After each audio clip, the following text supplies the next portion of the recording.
At pangalawa, kasi ang budget ng Pilipinas ay hawak lang ng 2 tao.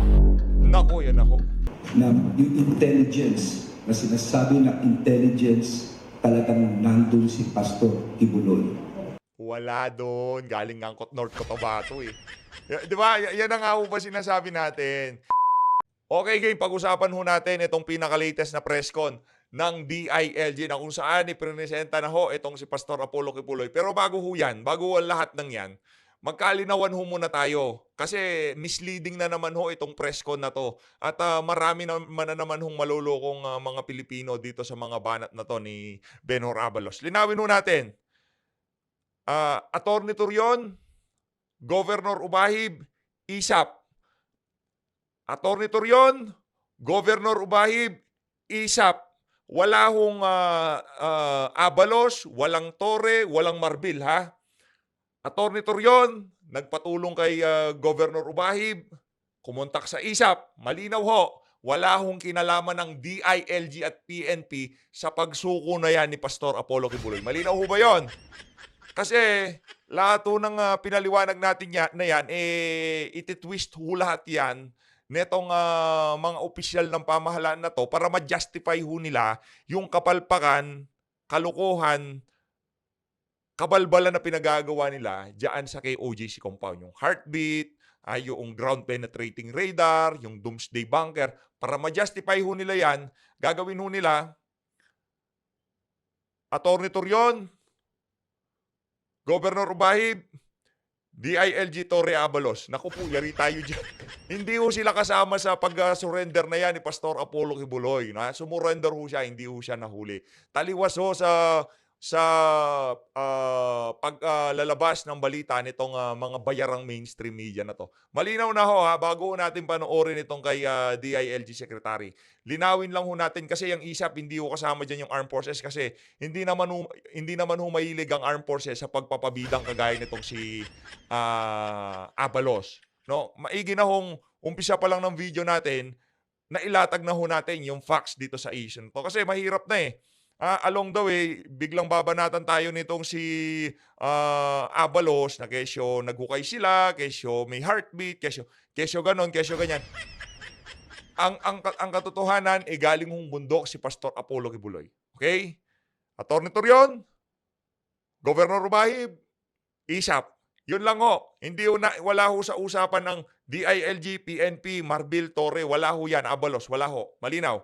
Kung bago lang ho kayo sa PH Update, isang like at isang subscribe. Sobrang saya na ho natin dyan. At kay Mama Michiwake, maraming salamat to no, sa pagpapakulay dyan sa comment section. Maraming salamat to. Napakalaking bagay ho niyan. Pero sa mga isang like at isang subscribe, sapat na ho sa atin yan. At kung gusto nyo sumali sa ating community para kayong pinakaunang makakita sa ating mga reaction video, click nyo lang ho yung joint button sa baba. Hayun na nga mga kababayan, ipresenta na ho nitong si DILG Secretary Benhur Abalos, itong si Pastor Apollo Kibuloy at yung ibang mga nasasakdal, no? Diyan sa publiko ngayong hapon. Ito si Abalos, kasama ho niya itong si Marbil at itong si Torre dito sa pressco na to. Pero bago ho natin puntahan yung pressco na yan, meron ho tayong nakitang video. Kasi mamaya magkakaroon ng budget deliberation. Ngayon na ba? Ay sa 10 pa. Bukas pa lang ho pala, sorry. 10 pa lang ho pala. Kala natin September 10 ho. Budget deliberation ulit ng OBP dyan sa House of Representatives. Pero bago ho yung budget deliberation na yan, bukas ho, magiging okupado na naman tayo. Parang yung mga Pilipino ngayong mga panahon na to. Okupado ang mga Pilipino. Bakit kanyo? Nandyan yung issue ni Alice Go, kay Pastor Kibuloy. Ano pa, ang budget deliberation kay Vice President Sara Duterte. Napakarami ho. Meron pang quad committee hearing. Anak ng toko. Kahit na naghihirap na ang buong sambayan ng Pilipino, basta makakita lang ng malateleseryang gobyerno ang mga Pilipino, masaya na ho sila.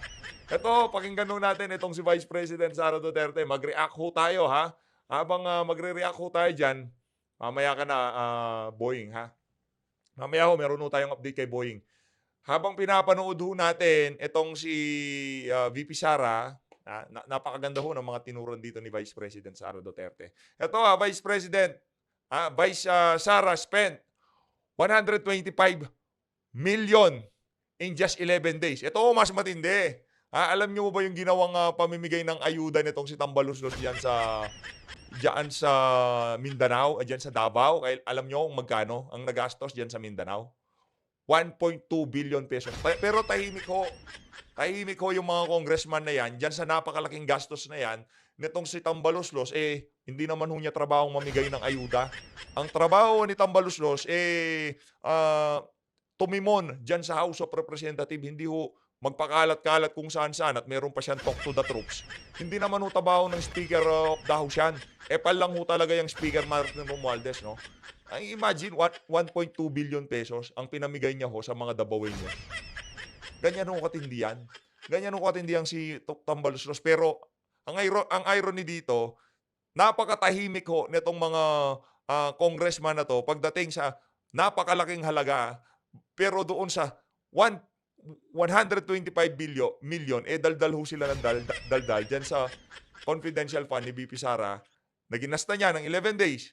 Na kung saan napaliwanag ho yan sa COA at sinasagot ho yan ng Office of the Vice President sa Commission on Audit. At itong ating Speaker Martin Romualdez gumasta ho sa isang araw ng 1.2 billion pesos. Palakpakan ho natin ang Tambaluslos.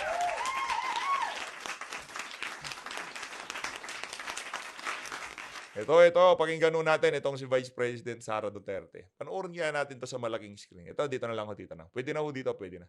Lakasan natin, pakinggan nyo itong si VP Sara. Po, Madam Vice President, una sa lahat nagpapasalamat po kami sa pagkakataon na binigyan niyo po sa amin at makapagtanong po sa inyo. Pero bago po ang lahat, ma'am, ano po ba ang dahilan at nabigyan niyo po kami ng pagkakataon na magpa-unlock po kayo ng interview? Maraming salamat sa pagkakataon na ibinigay sa akin ngayong araw na ito. Nagpa-interview ako dahil gusto ko na malaman ng taong bayan at ma-explain sa taong bayan kung bakit hindi ako sumasagot sa question and answer sa budget hearing ng Office of the Vice President para sa budget proposal namin 2025. Gusto ko kasi na maintindihan ng taong bayan saan ba ako nanggagaling. Madam Vice President, sa mga nakaraang linggo po, naging laman ng balita ang naganap na hearing sa House of Representatives po para sa 2025 OVP budget. May mga nagsasabi na nag-asal pratanelya daw po kayo, lalo na sa House of Representatives. Hindi daw po kasi kayo sanay na matanong sa mga bagay-bagay, kaya ganoon na lamang po ang naging asta ninyo. Ano po ang reaksyon niyo dito? Sanay ako na sumagot sa mga tanong ng mga bagay-bagay. Kaya nga, di ba, nagbibigay ako ng mga interview, kahit hindi siya arranged na interview, mga ambush interview ng media kung saan nakukuha nila yung mga katanungan ng taong bayan. Sanay ako sa ganyan. At alam ng taong bayan na hindi ako bratinela o spoiled brat dahil kilala nila ako simula nung ako ay nasa Davao pa, simula nung ako ay mayor pa, hanggang naging vice president ako. Kilala ako ng taong bayan na hindi ko inaabuso ang aking power at ang aking authority sa lahat ng mga opisina na nahawakan ko. Testigo ko ang buong bayan na hindi ako isang spoiled brat. In fact, nung ako ay lumalaki, hindi naman, ang mga kaibigan ko, hindi naman sila galing sa political na pamilya, sa mga mayayaman na pamilya, sa mga powerful na pamilya. Sila ay mga ordinaryong tao lamang at yun ang kinalakihan ko. Isang ordinaryong environment ng isang ordinaryong citizen ng ating bayan. Sa palagay Wala ho tayong maraming komento dito. Pakinggan lang ho natin ang eksplanasyon nitong si Vice President Sara Duterte. Importante ho kasing malaman ito ng ating mga kababayan kung bakit hindi siya sumasagot doon sa mga tanong nitong mga walang yang congressman na to. Pagdating kay Marcos Jr., meron ho silang parliamentary courtesy. Dito sa 32 million, walang parliamentary courtesy. Mga walang yaho talaga no? ko, hindi lang sanay ang iilan na mga miyembro ng House of Representatives na hindi nila makuha yung gusto nila at gusto nilang marinig na sagot. At hindi sanay yung mga iilan na mga representatives natin na sinasagot sila. Yun ho talaga yung issue doon. Talagang hindi ho sila sanay. Lalo na itong si anong pangalan nito? Itong si Kimbo, no? Tsaka yung mga Makabayan Black. Hindi ho nila Hindi ho nila matanggap pagka sinasagot sila ng pabalang o hindi naman pabalang pagka binabanatan ho sila, binabalik sa kanila yung pang-iinsultong ginagawa sa kanila, lalo na dyan sa mga kinakandak nilang hearing dyan sa House of Representatives. Hindi ho sila sanay sa Sa ganun. kanilang mga patutsada. Kaya sa tingin ko, isa din itong parang atake din nila na parang, oh, Bratinela yan. Kahit na sumagot naman ako, hindi nga lang sa gusto nila. Hmm. Kaugnay dyan, Madam Vice President, dito sa budget hearing, naniniwala po ba kayo na may kapangyarihan talaga ang Kongreso na busisiin ang budget po ng bawat ahensya ng gobyerno? Siyempre, oo, nakalagay yan sa ating saligang batas na ang Kongreso natin ang merong power of the purse. Kaya nga, di ba, merong mga budget hearings at merong pagpasa ng budget mula sa House of Representatives at sa Senado natin, sa Kongreso natin. Kinikilala natin yan. Kaya nga, di ba, pumunta tayo doon sa Senate hearing, pumunta tayo doon sa House of Representatives na hearing dahil nagpresenta tayo ng budget. Ang ginawa ko lang ay sinabi ko, i-forgo namin yung question and answer na parte ng budget hearing.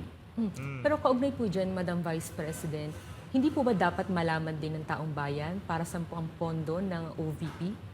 At saan po gagamitin itong panukala po for 2025? Yes, napakahalaga sa akin na malaman ng taong bayan ang Office of the Vice President budget proposal.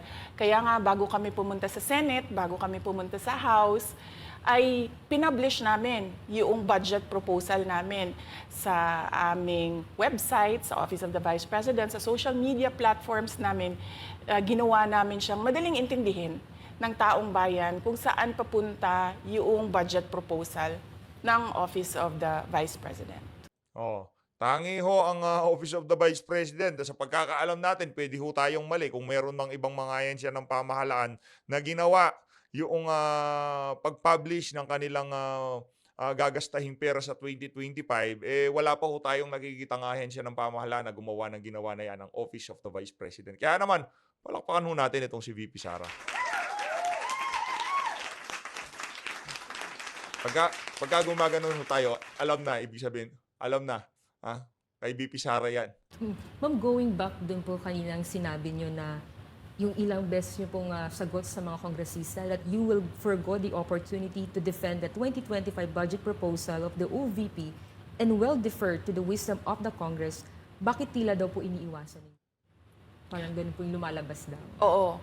Kasi sinasabi ko pa ulit-ulit yon na sinasabit namin sa Congress ang budget ng Office of the Vice President at iniiwan namin sa Kongreso ang desisyon kung ano ang gagawin nila para sa Office of the Vice President. Kaya fino-forgo na namin yung question and answer. Unang-una dahil nakikita namin na ginagamit siya ng ibang mga miyembro, iilan na mga miyembro ng Kongreso para umatake sa akin dahil hindi kami magkasama sa politika. At pangalawa, kasi ang budget ng Pilipinas ay hawak lang ng 2 tao. Nako, yan ako. Abangan ho natin bukas yan ang sinasabi natin. Sino kaya itong 2 tao na to? Oh, binitin pa tayo ni VP Sara. Magkakaroon tayo ng VP Sara serye dito sa PH Update. Sino kaya yung 2 opisyal ng pamahalaan na may hawak, may hostage? Ibig sabihin may hawak, hindi ho lalabas yan kung walang go signal ng 2 tao na yan, di ba? Kaya hawak nila ang budget. O, yan malinaw ho yun. I-share nyo na ho ang video para marami sa ating mga kababayan ang mag-abang kung sino nga ba ang tinutukoy ni VP Sara na hawak lamang ng 2 tao ang budget ng sambayan ng Pilipino. 2 tao. Siyempre, kailangan natin pakadiin, no?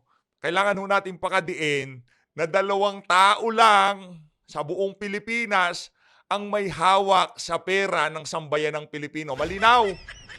Hindi.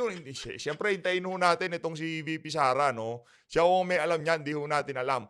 2 tao lang ho ang may hawak sa budget, sa pera ng sambayan ng Pilipino. At malalaman ho natin yan bukas. Ito ho, pakinggan ho natin itong si Mang Ben. Kasama niya ho itong si kasama niya ho itong si Mang Kulas. Kasama ho niya si Mang Kulas at papakinggan ho natin kung ano yung mga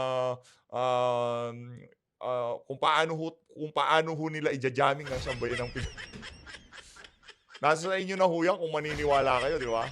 Kasi nakita naman ho natin sa napakahabang panahon, 2 linggo, kung anong klaseng panluloko ginawa nila. Sabi nitong si spokesperson na tinubuan ng Nunal na may mga basihan para ang paghahanap na yan, paghukay sa KOJC, ground penetrating radar. Ngayon naman pagdating doon sa bunker, hindi na ho nila alam. Ganyan ho sila kasinungaling. Kaya naman kung ano masasabihin ni Ben Hur dito, kabaliktaran ho yan ng tunay na nangyari, okay? Again, ulitin ho natin para maayos. Ayaw ho nating nami-mislead yung mga kababayan natin dito. Attorney Torion, Gov. Ubahib, ISAP, AFP, okay? Armed Forces of the Philippines. Again, Attorney Torion, Pastor Kibuloy, nagpatulong kay Gov. Ubahib para mag-mediate. Governor Ubahib, ISAP, hindi o kay Abalos, PNP, DILG, wala ho. Di ho sila kasama sa usapan. Pero sila ho ang pinakamatinding mag-epal dito sa issue na to. Pakinggan ho natin itong si Ben Hur Abalos. Si Mang Kanor ng administrasyon ni Marcos Jr. Ang lahat Kumusta na pala itong si sir? Yung si Alice Go. Anong napag-usapan niyo sa kwarto? ng miyembro ng Philippine National Police, magmula kay Chief Tatanong lang. PNP Chief Romel Barbil, ang Bulahan muna tayo, our bulahan. Ground Commander, ito ho, walang tulog po ito. Tulugin si mo. General Torre po. No? Wala daw tulog si Tor. Ito talagang si Mang Ben, oo. Ba't pati ba naman kami, linuloko mo? Sabihin, alam mo kung sino mga walang tulog? Yung mga tropa ng mga kapulisan diyan sa compound ng KOJC. Pero yang si Mang Kulas, may tulog ho yan. Huwag niyo kami lokohin, linuloko niya na naman kami. Tuloy ho natin. Marami po sila. General Macapas, General Ubingki, sila Colonel Hansel, sa lahat po ng pamunuan ng PNP na Pero in fairness dito kay Marantan, hindi natin nakita yung level ng pag-iepal na ginawa nitong si Torre sa kanya, no? Kahit papaano, parang correct nyo ako kung mali ako. Sa tingin natin, medyo nag-behave yang si Marantan dyan sa issue ni Pastor Apollo Kibuloy. Kumbaga, hindi siya nagpilit. Hindi natin nakita yung sobrang pag-iepal na nakita natin dito kay dito kay dito kay Torre dyan sa issue na yan, dyan sa pagkubkob dyan sa KOJC compound. ilang araw na walang tulog. No? Ang daming inabot na mga demanda inabot po namin. Napakaraming demanda ang inabot namin. Dapat lang idemanda kayo. Ang tinding pagpapahirap ang ginawa nyo sa mga KOJC member. Deserve nyo yan, sir. At sa pagdating ng panahon, kung makulong man kayo dyan sa mga demanda na yan, deserve nyo yan, Mr. Abalos. Kaya kailangan mo maging senador, sa totoo lang. Madami-dami ho kayong sasaguting demanda. Diyan sa mga ginawa nyo na yan sa KOJC, no? Sa mga miyembro ng KOJC. Madami-dami ho kayong sasaguting demanda. Ikaw, si Marbil, si Torre, madami-dami ho kayong sasaguting demanda. Pero naniniwala kami Maniwala lang kayo. na yung intelligence, na sinasabi na intelligence, talagang nandun si Pastor Kibuloy. Wala doon. Galing Angkot, North Cotabato eh. Di ba? Yan na nga ho ba sinasabi natin. I-justify ho nila yung kanilang mga kabalintunang, kabalbalan na ginawa sa KOJC para hindi ho sila mapuna ng ating mga kababayan. Kung gayon din sumuko si Pastor Kibuloy galing North Cotabato, paano nyo sasabihin yung hindi failure of intelligence yung nangyari sa KOJC? Loko-loko talaga itong siya. And of course, gusto kong pasalamatan ang ating mahal na Pangulo, Bongbong Marcos, sa kanyang guidance. No? Bulahan mo na, Of course, paminsan-minsan may mga instructions siya, higit sa lahat sa kanyang tiwala sa kapulisan na gagawin ng tama. Mabigat po itong pinagdaanan dahil ilang linggo, yung grupo po nila, yung PNP, hindi umalis doon. Katakot-takot na demanda. Di umalis, di nyo naman nahuli doon. Loko-loko. Lulukoy muna naman kami. Hindi kayo umalis doon, hindi nyo naman siya nakita doon. Okay? Nagkaroon lang ng negotiation.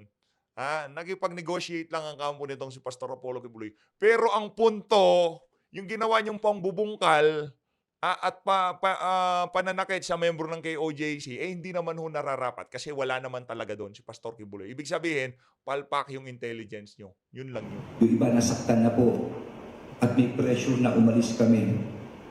Pero tama ang naging desisyon ng pulis. Hindi po kami umalis, hindi umalis ang PNP. Uy, grabe yung workshop nitong si Abalos. Meron ng resulta, di ba? Yung workshop niya, di ba, nag-aartista ho yan, di ba? Meron hong show sa GMA yang si Abalos. Yung the way na mag-deliver siya ngayon, ibang-iba ho sa mga nakalipas na panahon. Kasi nasubaybayan ho natin yan. Dati naman na MMDA ba siya kay Tatay Diggs? Nakalimutan, hindi siya DILG. Ang DILG ni Tatay Diggs si Anyo. No, iba ho yung pwesto niya sa panahon ni Tatay Digong. Di ho yan ganyan mag-deliver na ganyan kadramatic, sobrang talagang ibang klase mag-deliver. Tuloy ho natin. Ikaw, Abalos, ha? Despite everything. Mamaya, ipapakita ang larawan kung kano kadami ang pulis doon. Ang big break ay noong Biyernes na kung saan ay may mga testigong lumabas at nagsabi tungkol sa mga bagay-bagay na kung saan si Pastor. At nung Sabado pa lang, pakikita niyo sa larawan mamaya kung kano kadaming pulis ang hinanda ni General Torre for the assault. Bibilib ho kayo doon sa napakadaming pulis, pero wala doon si Pastor Kibuloy. Sa tingin nyo ho ba, oportunidad na ni Torre yun? Hawak kamay na niya kung nandun sa compound si Pastor Kibuloy. Sa tingin nyo ho ba, ibibigay pa yan sa ISAP? Paaalisin pa siya doon sa compound?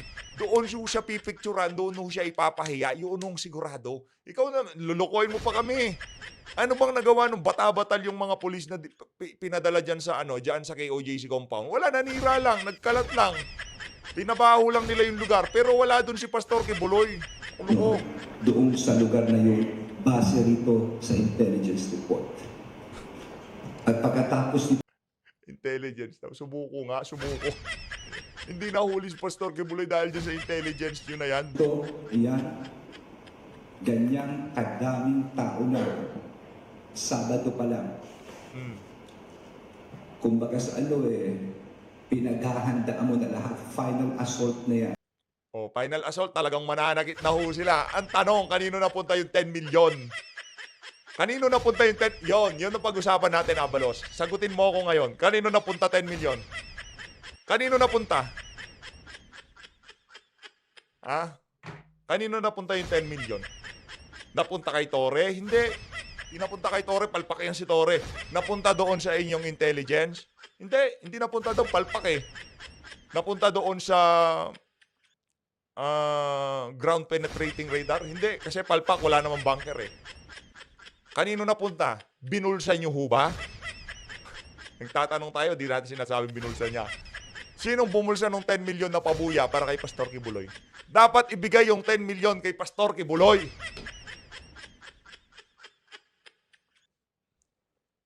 Dapat ibigay kay Pastor Kibuloy kasi isinuko niya sarili niya, di ba? Kung sino makapagtuturo, may 10 million. So, bali si Pastor Kibuloy, tinuro niya yung sarili niya diyan sa ISAP. So, dapat yung 10 million ibigay kay Pastor Kibuloy. Talaga, Benuro, Dahil na-pinpoint na kung nasaan na talaga siya. Saan? All of these pictures will My goodness, kung napinpoint nyo yung si Pastor Apollo Kibuloy, 16 days na kayo dyan, sir. Kung napinpoint nyo na, hindi na dapat yan nakasakay ng helicopter, nagpunta sa ISAP, nagpunta kung saan-saan. Diyan pa lang hinuli nyo na. Gigil na gigil yung si Tor na pinpoint. Loko-loko ka talaga. prove that all the while, tama ang intelligence report, tama ang operasyon, maski anong pigil ang gawin sa Walang pumigil sa inyo. Palpak ang intelligence, palpak ang operation. Wala sa Kingdom of KOJC compound si Pastor Kibuloy. Nasa bundok siya.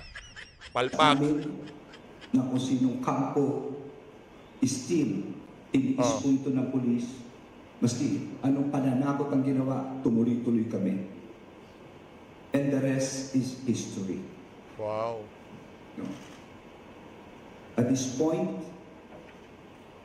bibigay ko muna kay Chief Marbil ang isang mikropono for his message sa ating mga kababayan. Chief. Hindi ako interesado kay Marvin. Wala akong pakialam dyan. At sabi ko nga,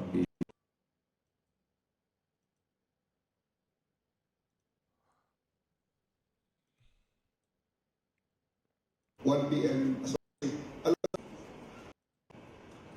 That's what we did last night. maraming salamat po. Ito. Salamat, Chief. Di ko tayo interesado dyan kay, Marvin. Walang tulog, walang pahinga, ang matapang po. Ba't di kayo matulog? Magpahinga kayo. Wala namang bumabawal sa inyo. Gusto nyo ipakita sa bayan ng Pilipino, hardworking kayo. Mga loko-loko, sumuko yan. Yung ginawa nyo sa KOJC compound, kapalpakan lang. Ang commander doon, si General Torre. General. Sir, as for... Ay, naku po, ito si General Diwata. Long time, ha? Long time. Sir, sa leadership ng PNP. Tagal kita di nakita, kagabi pa. The President for the trust given to us and most especially the support. And at this juncture, sir, gusto ko rin Walang, paano hindi failure of intelligence? Noong tinanong itong si Torre kahapon, wala siyang kaalam-alam. Ano failure of intelligence? Pati ho siya, hindi niya alam na sumuko na si Pastor. Talaga si Mang Ben, oo. ang mga kasama ko, mga sub-ground commanders ko, nandiyan ngayon sa harap natin at nasa paligid na. Still, pinagtatawanan nila ako. people na Sabihin mo, pinagtatawanan nila ako kasi susugod na kami, sumuko na pala yung hinahanap namin. Wala kaming kaalam-alam. nagtrabaho para ma-achieve natin ang mission na ito, sir. Maraming salamat, sir. Bilis na. At this point, siguro, ipapalabas na lang namin para sa publiko, para makita po ninyo si Pastor Kibuloy. At ang kanyang mga kasama, pinapakita namin sa video ang prosesong ginawa po rito. Yan po ang kanyang kulungan. No? Kanina makita nyo kung mga mugshot, medical, sinunod po ng PNP ang proseso tingil dito. So siguro para bago tayo mag-question and answer at this point, Jean, pwedeng palabasin mo na si Pastor Apollo Kibuloy at ang kanyang mga kasama. Pakibasa nila isa-isa kasi yung mga kasama niya. Paki-enumerate na lang, please. Si Jim Pajardo, yung spokesperson ng PNP na tinubuan ng Tigyawat.